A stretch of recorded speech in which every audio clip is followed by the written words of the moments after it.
DGISPR major general Ahmed Sharif Chaudhry ने कहा है कि फौज का हुकूमत से रिश्ता गैर सियासी और आईनी है। इस रिश्ते को सियासी रंग देना नामुनासिब है। प्रेस कॉन्फ्रेंस में मजीद कहा कि ताकत का महवर अवाम है, तमाम सियासी जमातों का एहतराम है। अफवाज पाकिस्तान नहीं चाहेगी कि किसी खास सियासी सोच, जाविये या जमात की तरफ राग़िब हो। इलेक्शन के मामले पर DGISPR ने कहा कि वजारत दिफा ज़मीनी हक़ाइक़ पर मबनी मौक़िफ़ इलेक्शन कमीशन और सुप्रीम कोर्ट को दे चुकी है। किसी भी मुल्क में अगर उसकी फौज को किसी एक खास सियासी सोच, किसी खास मजहब, किसी एक खास नजरिए की हमायत या सरकोबी के लिए इस्तेमाल किया गया है तो उस मुल्क में सिर्फ इंतशार ही फैला है। अफवाज पाकिस्तान का और जो भी हुकूमत पाकिस्तान होती है उसका आपस में एक गैर सियासी आईनी रिश्ता होता है और आइन के मुताबिक रहेगा। उस गैर सियासी रिश्ते को सियासी रंग देना मुनासिब बात नहीं। ये अफवाज पाकिस्तान की जो तैनाती है, चाहे वो इलेक्शंस के लिए हो, चाहे वो कुदरती आफात के लिए हो, चाहे वो पोलियो के लिए हो, सेंसस के लिए, इन एड ऑफ सिविल जितनी तैनाती है वो फेडरल गवर्नमेंट करती और आर्टिकल 245 के तहत होती है। वजारत दफा उस सिलसिले में अपना input election commission of Pakistan और सुप्रीम कोर्ट को दे चुकी है, जो कि ज़मीनी और मुतहरिक हक़ाइक़ पर मुबनी है। So that's what the position is. DGISPR major general Ahmed Sharif Chaudhry ने कहा है कि सोशल मीडिया पर फौज मुखालिफ बातें करने वालों की सरकोबी के लिए कानून हाथ में लिए बगैर सिर्फ कानून पाकिस्तान को ही हरकत में ला सकते हैं। मजीद कहा, सोशल मीडिया पर फौज मुखालिफ बातें करने वालों में से कुछ के सियासी मकासद हैं, कुछ पाकिस्तान मुखालिफ एजेंसीज के आलाकार बने हुए हैं। सोशल मीडिया और मीडिया में भी अफवाज पाकिस्तान इदारों और उनके अहदेदारों के ख़िलाफ़ जो बातचीत की जा रही है, हम समझते हैं कि वो ना सिर्फ गैर ज़िम्मेदाराना और गैर दानिशमंदाना है बल्कि गैर आइनी भी है। कुछ केसेस में बैरून मुल्क जो आपकी एजेंसीज़ हैं, जो हॉस्टाइल इंटेलिजेंस एजेंसीज़ हैं, उनके एजेंडे को भी आगे बढ़ाया जा रहा है, उनके आलाकार भी बने हुए हैं। जहाँ तक सरकोबी का मामला है जो आपने कहा, हम भी कानून को हाथ में लिए बगैर सिर्फ कानून पाकिस्तान को ही हरकत में ला सकते हैं, जिसकी कुछ मिसालें आपको कुछ केसेस के सिलसिले में मिलती भी हैं। DGISPR मेजर जनरल अहमद शरीफ ने कहा है कि पाक फौज का अंदरूनी तादीबी कार्रवाई का निज़ाम हक़ाइक़ की बुनियाद पर चलता है। न्यूज़ ब्रीफिंग के दौरान साबिक़ कौमी चीफ जनरल बाजवा और साबिक़ DGISI जनरल फैज़ हमीद के कोर्ट मार्शल के सवाल पर मेजर जनरल अहमद शरीफ ने कहा, पाक फौज अपने लोगों के खिलाफ तादीबी कार्रवाइयाँ कयास आराइयों पर नहीं करती। एक आम तौर पर परसेप्शन ये है कि पाकिस्तान के अंदर इस वक्त वो मुआशी मसाइल हों, सियासी मसाइल हों या सिक्योरिटी के मामलात हों, दो लोगों का नाम आता है आपके इदारे से ताल्लुक़ है उनका, एक जनरल बाजवा और दूसरा जनरल फैज़। तहरीक इंसाफ कहती है कि जनरल बाजवा का कोर्ट मार्शल होना चाहिए, PMLN कहती है जनरल फैज़ का कोर्ट मार्शल होना चाहिए। तो इस हवाले से क्या इंटरनल कोई असेसमेंट हो रही है कि आपके ये दोनों जर्नैल थे, क्या इन्होंने वाकई कोई अपने मैंडेट से तजावुज़ किया, इख्तियार से तजावुज़ किया कि इनके खिलाफ कोई महकमाना कार्रवाई होनी चाहिए? आर्मी का एक अपना जो एक बड़ा कॉम्प्रिहेंसिव निज़ाम मौजूद है। यहाँ लाखों अफराद इस अदारे में काम करते हैं और करते रहते हैं। इसका एक अपना बड़ा कॉम्प्रिहेंसिव सिस्टम मौजूद है फॉर इंस्टीट्यूशन। अगर कोई तामीरी तनकीद हो और कोई चीज़ हो जिससे वो तादीबी कार्रवाई होती है, but that system is based on facts. That system जो हमारा है वो बेस्ड है ड्यू प्रोसेस के ऊपर और providing justice to all the parties, not on speculations. साबिक़ चीफ जस्टिस साकिब निसार की एक और ऑडियो सामने आ गई है। साकिब निसार PTI के वकील ख्वाजा तारिक रहीम को तौहीन अदालत केस में सजा दिलाने के कानूनी रास्तों की रहनुमाई करते सुनाई दे रहे हैं। साकिब निसार गिलानी की नाअहली के केस का हवाला देते हुए कहते हैं कि सफ़ा नंबर 553 देख लें, उसमें रास्ता मौजूद है। गुफ्तगू से वाज़ेह है कि ये सरदार तनवीर इलियास को तौहीन अदालत पर सजा और नाअहली के बाद की है। अच्छा खालिद साहब, एक चीज मैं तो अर्ज करना चाहना था। हाँ, जजमेंट जी है वो जरूर देख लेना। हाँ, 7 मेंबर जजमेंट है और जी अपना सो मोटो है नंबर 4 ऑफ 2010 रिपोर्टेड है sir. A 7 member judgment 2012 supreme court page 553 उत्ते।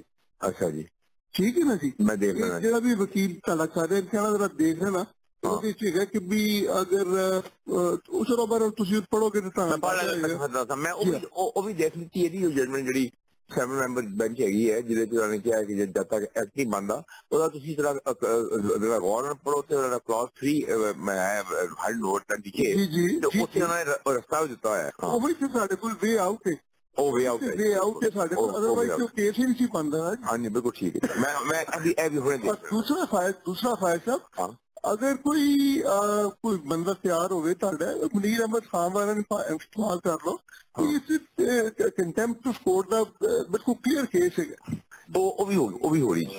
कंटेम्प्ट ऑफ कोर्ट का केस है जो कुछ होया है आजाद जम्मू कश्मीरी ਉਹਦੇ ਬਾਅਦ ਤੇ ਕੋਈ ਮੇਰੇ ਹਾਲ ਜੀ ਵੀ ਜਸਟ ਵੇਟਿੰਗ ਫॉर दी ਐਵੇਂ ਹੁਣੇ ਆਰਡਰ ਕਰਦੇ ਪਏ ਨੇ ਉਹ 3 ਮੈਂਬਰ ਬੈਂਚ शायद another half an hour 1 hour and we are filing a contempt application file हो रही है चल ठीक थैंक यू सर वज़ीर कानून आज़म नज़ीर तारड़ कहते हैं कि साबिक़ चीफ जस्टिस साकिब निसार और PTI वकील ख्वाजा तारिक रहीम की नई ऑडियो ज़ेर समात पिटीशन पर असरअंदाज होने की कोशिश है। मलिक मोहम्मद अहमद खान कहते हैं कि ऑडियो लीक्स के बाद मुतअल्लिक़ा जजेस के खिलाफ रेफरेंस दायर होने चाहिए। लाहौर से उस्मान भट्टी की रिपोर्ट। मुस्लिम लीग नून के मरकजी सेक्रेटेरिएट मॉडल टाउन में प्रेस कॉन्फ्रेंस में आज़म नज़ीर तारड़ और मलिक अहमद खान ने ऑडियो लीक्स को हद तनकीद बनाया। ये जो बातें निकल रही हैं कि ये फ़लाँ चीज़ इस तरह से दायर करवा दी जाए, ये फ़लाँ आदमी के ज़रिए इस तरह से कंटेम्प्ट जो है वो करवा दी जाए और फिर उसमें इनको काबू कर लिया जाए, तो ये सारे मामलात अगर हो रहे हैं और ये सुने जा रहे हैं तो फिर वो जो ट्रस्ट का लेवल है वो कहाँ पे जाएगा। मलिक अहमद खान ने साकिब निसार और जस्टिस तारिक रहीम के अलावा मौजूदा चीफ जस्टिस की सास और ख्वाजा तारिक रहीम की अहलिया की मुबैना ऑडियोज़ पर कहा कि अदालतें आइन और कानून के दायरे में रहें, सियासी फैसले ना करें। तो या तो ये स्कैंडलाइज किया जा रहा है सुप्रीम कोर्ट को, तो इन 2 अफराद के खिलाफ जिसमें साकिब निसार साहब का चीफ जस्टिस है, जिसमें अहमद तारिक रहीम सुप्रीम कोर्ट के वकील हैं, इस पे सुओ मोटो नोटिस अब लेना बनता है। लीगी रहनुमाओं ने कहा कि 2016 से अब तक साजिशों का सिलसिला जारी है जिनमें साकिब निसार समेत दीगर किरदार शरीक हैं। बुध के रोज तमाम सियासी जमातों का एक इजलास होना है जिसमें मुत्तफिका लाहे अमल दिया जाएगा। कैमरामैन AR अदनान के साथ उस्मान अहमद भट्टी, जियो न्यूज़, लाहौर। साबिक़ चीफ जस्टिस साकिब निसार और उनकी सुप्रीम कोर्ट के सीनियर वकील ख्वाजा तारिक रहीम की मुबैना ऑडियो लीक के बारे में दोनों शख्सियात का कहना है कि ये व्हाट्सएप पर उनकी प्राइवेट गुफ्तगू थी, जिसे रिकॉर्ड करना अफसोसनाक और कानूनन जुर्म है। जियो न्यूज़ से गुफ्तगू में उनका क्या कहना था, हमारे नुमाइंदे अब्दुल कयूम सिद्दीकी बता रहे हैं। साबिक चीफ जस्टिस और सुप्रीम कोर्ट के सीनियर वकील की मुबैना ऑडियो ने एक और पेंडोरा बॉक्स खोल दिया। मुबैना ऑडियो लीक के हवाले से मौक़िफ़ के लिए जियो न्यूज़ ने इन दोनों शख्सियात से राब्ता किया तो साबिक चीफ जस्टिस साकिब निसार ने गुफ्तगू करते हुए कहा कि 2 अफराद की निजी गुफ्तगू को इस तरह उछालना राइट टू प्राइवेसी की खिलाफ वर्जी और जुर्म है। हाँ, अगर कोई इनसे कानूनी राय मांगे तो वो उसे मशवरा देते हैं। साकिब निसार का कहना था कि उन्होंने कौन सा कश्मीर बेचा या पाकिस्तान का सौदा किया है। इस सवाल पर कि जिस केस का हवाला दे रहे हैं क्या वो साबिक वज़ीर आज़म यूसुफ रज़ा गिलानी का तौहीन अदालत केस तो नहीं, तो साकिब निसार का कहना था कि आपको मुझसे ज्यादा केस याद हैं। पार्लियामेंट की खुद मुख्तारी पर 18वीं तरमीम पर मेरा फैसला मौजूद है। मैं एक बहुत अच्छा जज था। सीनियर वकील ख्वाजा तारिक रहीम का कहना था कि इनकी व्हाट्सएप गुफ्तगू थी साकिब निसार से साबिक वज़ीर आज़म तनवीर इलियास की तौहीन अदालत पर नाअहली से मुतल्लिक कानूनी गुफ्तगू हो रही थी। उनका कहना था कि वो हुकूमती वज़रा को कहते हैं कि बेवकूफ़ी ना करें और पंगा ना लें। अगर उन्होंने प्रेस कॉन्फ्रेंस की तो अता तारड़ के दादा की बातें बताएंगे। प्राइवेट गुफ्तगू टेप करना जुर्म है। मैं एक पेशावर वकील हूँ। अगर वजीर कानून और अटॉर्नी जनरल को कानून नहीं आता तो ये उनका तो कसूर नहीं। ख्वाजा तारिक रहीम का कहना था कि बंदयाल साहब के ससुर अजहर नून साहब से हमारा 70 साल से ताल्लुक है। मेरी बेगम और उमर अता बंदयाल साहब की सास की गुफ्तगू भी इस तरह रिकॉर्ड करना जुर्म है। उनका कहना था अगर हुकूमत 3 मेंबर बेंच का फैसला नहीं मानती तो मैं क्या कर सकता हूँ। अगर जवाब में प्रेस कॉन्फ्रेंस की तो ये वजीर कहीं के नहीं रहेंगे। नुमाइंदा ख़ुसूसी अब्दुल कयूम सिद्दीकी, जियो न्यूज़, इस्लामाबाद। तहरीक इंसाफ के चेयरमैन इमरान खान ने कहा है कि सिर्फ PTI मुल्क को ठीक कर सकती है। लाहौर में यौम तासीस की तकरीब से खिताब में कहा कि भीख मांगने और कर्जे लेने से मसाइल खत्म नहीं होंगे। इमरान खान ने कहा हम आवाम के मैंडेट से हुकूमत में आएंगे, सरमायाकारों के रास्ते में हायल रुकावटें दूर करेंगे। तहरीक इंसाफ की 28वीं सालगिरह पर हमारी हुकूमत होगी। उम्मीद है कि 1 साल बाद मुल्क दलदल से निकल जाएगा।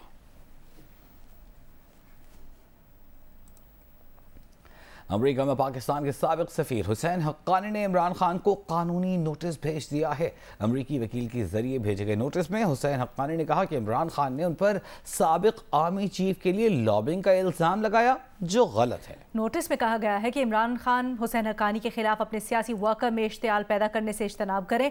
हुसैन हक्कानी पर अमेरिका को इमरान खान के खिलाफ करने का इल्जाम झूठा है। इमरान खान के इल्जामात से हुसैन हक्कानी की जाती जिंदगी मुतासिर हुई है। हुसैन हक्कानी को कोई नुकसान पहुंचा तो इमरान खान के खिलाफ कानूनी कार्रवाई की जाएगी।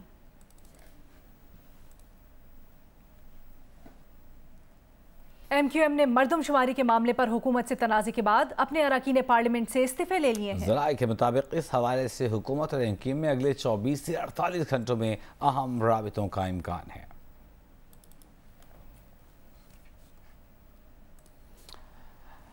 MQ पाकिस्तान के रहनुमा मुस्तफ़ा कमाल ने कहा है कि हर हाल में वज़ीर आज़म एतमाद का वोट देंगे, उनके साथ खड़े हैं, लेकिन अगर मर्दमशुमारी का रिजल्ट ठीक नहीं हुआ तो फिर हमारे असेंबलियों में बैठने और सियासत करने का कोई जवाब नहीं। उन्होंने क्या कहा, आप भी सुनिए।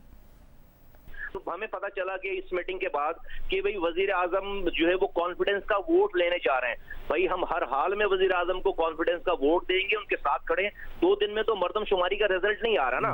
मर्दमशुमारी का रिजल्ट जो है अगर ठीक नहीं हुआ, मर्दमशुमारी के रिजल्ट जो है वो सही नहीं हुए और हमारी सेटिस्फेक्शन और तमाम दुनिया की सेटिस्फेक्शन नहीं हुई, तो फिर जो है वो हमारे ये इख्तियार है कि फिर हमें इस असेंबलियों में बैठने का कोई जवाब नहीं है, बल्कि असेंबलियों में कि हमें सियासत करने का कोई जवाब नहीं है।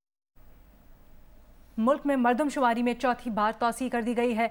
हतमी तारीख 5 दिन बढ़ाकर 30 अप्रैल कर दी गई है। विफाकी इदारा शुमारियात ने पहले 10 अप्रैल, फिर 15 अप्रैल और तीसरी बार 20 अप्रैल तक मर्दमशुमारी की हतमी तारीख में तौसी की थी।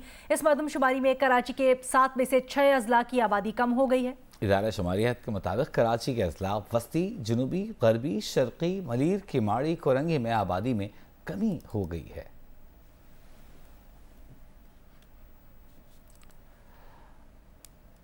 स्वात में इंसदाद दहशतगर्दी के थाने में धमाके की रिपोर्ट तैयार कर ली गई है। रिपोर्ट के मुताबिक CTD थाने में मलाकंड रीजन का मालखाना था। 3 से 400 किलोग्राम बारूदी मवाद पड़ा था, जिसमें मोटर गोले, IEDs, डेटोनेटर्स शामिल थे। मजीद तफसीलात जानते हैं अपनी नुमाइंदा शीबा हैदर से। शीबा, रिपोर्ट में क्या अहम बात सामने आई है? जी बिल्कुल, स्वात में इंसदादी दहशतगर्दी थाने में धमाके की इब्तदाई रिपोर्ट तैयार कर ली गई है। रिपोर्ट के मुताबिक एक रोज कबल CTD थाने में तफ्तीश के लिए लाए 2 मुश्तबा दहशतगर्द भी हलाक हुए। रिपोर्ट के मुताबिक कबल CTD थाने में मलकन रीजन का मालखाना था। गुज़िश्ता 3 से 4 सालों का बारूद इस थाने में मौजूद था। कबल थाने में बाजोड़, तीर, स्वात, बुनेर से माल मुकदमा बारूद भी लाकर रखा गया था। थाने में 300 से 400 किलोग्राम बारूदी मवाद पड़ा था। मालखाने में माटर गोले, IEDs भी इसमें पड़े हुए थे। रिपोर्ट में ये भी बताया गया कि कबल CTD थाने महफूज तरीन जगह पर वाक़या था। थाने से पहले 2 सिक्योरिटी चेक पोस्टें हैं। थाने की सिक्योरिटी के लिए 5 एहलकार मौजूद थे। थाने में किसी की दाखिले की कोई इतला नहीं मिली। पहला धमाका 8:20 पर हुआ, जबकि दूसरा धमाका 8:25 पर हुआ। पहले मामूली। बहुत शुक्रिया शीबा तफसीलात के लिए। वज़ीर-ए-आज़म के मुआविन ख़ुसूसी बराए दिफा मलिक अहमद खान ने कहा है कि वज़ीर-ए-आज़म और दीगर इत्तेहादी जमातों के सरबराहान को मशवरा दिया है कि सुप्रीम कोर्ट ने 63A को रीराइट किया गया है। सुप्रीम कोर्ट के इस फैसले को ख़त्म करने के लिए कानून साजी की ज़रूरत है। प्रोग्राम कैपिटल टॉक में गुफ्तगू की उन्होंने, और माहिर कानून शोएब शाहीन ने कहा कि कानून साजी के लिए हुकूमत को 2/3 अक्सरियत चाहिए होगी, जो कि इस हुकूमत के पास नहीं है। ये जो सुप्रीम कोर्ट ने जो 63A को रीराइट किया, आपके ख्याल में ये गलत किया है? और जो उन्होंने स्टे दिया है 8 मेंबर बेंच ने, आप उसको रिजेक्ट कर देंगे? पार्लियामेंट को इसको अंडू करना चाहिए, ना करना पार्लियामेंट की तरफ से क्रिमिनल एक्ट है। तो आने वाले दिनों में पार्लियामेंट इसको अंडू करेगी? सर, मैंने ये बात प्राइम मिनिस्टर से, डिफरेंट पार्टीज के पॉलिटिकल हेड से, डिफरेंट पार्टीज के पॉलिटिकल, और ये PTI वाले भी प्राइवेटली हमारे साथ एग्री करते हैं। वो कहते हैं ये हमारे मुफाद में तो ज़रूर है, लेकिन ये it amounts to a doctrine of poisonous tree वाली सूरत में है कि इस फैसले के नतीजे में कभी भी कोई इसके अच्छे समरात नहीं हो सकते जब ये हक आप जज साहिबान को दे दें कि वो आइन लिखने के लिए बैठ जाएं और वो किसी एक आर्टिकल की ऐसी मानी दे दें जिसके साथ पिछला लिखा हुआ पूरे का पूरा अंडू हो जाए और एक नया लग के बैठ जाए, जैसे 63A में इस बेंच ने लिख के रख दिया जाए। पार्लियामान सुप्रीम कोर्ट की उस जजमेंट को नलीफाई कर सकती है जब तक उसकी रीजंस ना ख़त्म की जाएं, वरना नहीं कर सकती, पहली बात। दूसरी बात है, इसके लिए 2/3 मेजॉरिटी चाहिए, इनको अमेंडमेंट पे, कॉन्स्टिट्यूशन अमेंडमेंट में करनी चाहिए, जो कि ये कर नहीं सकते। नेशनल एमेचर गोल्फ चैंपियनशिप कल से लाहौर जिमखाना में होगी। लॉन्गेस्ट ड्राइव के मुकाबले जिमखाना गोल्फ क्लब की टी नंबर 1 पर हुए, जिसमें एमेचर, सीनियर एमेचर्स और लेडीज़ के दरमियान मुकाबले हुए। गोल्फर्स को 3-3 शॉट्स मारने का मौका दिया गया। सबसे लंबी ड्राइव मारने वाले अगले राउंड के लिए शॉर्ट लिस्ट हुआ और इस दौरान ज़्यादा से ज़्यादा दूर शॉट मारने वाले फातेह करार पाए। It's competitive, it's thrilling, accelerating. हमें खास तौर पे बहुत मज़ा आता है ये करने में, क्योंकि it's a break from all of the competitive 18 दिन का। सिर्फ ये नहीं है कि आपने लंबा मारना है, सिर्फ ये भी है कि आपने एक उसको सेंटर भी आपने रखना है, तो बड़ा एक तजुर्बा होता है जिसको देख के लोग खेलते हैं। लॉन्गेस्ट ड्राइव के मुकाबले में ख़वातीन गोल्फर्स ने भी भरपूर हिस्सा लिया और अपनी महारत का ज़बरदस्त मुजाहिरा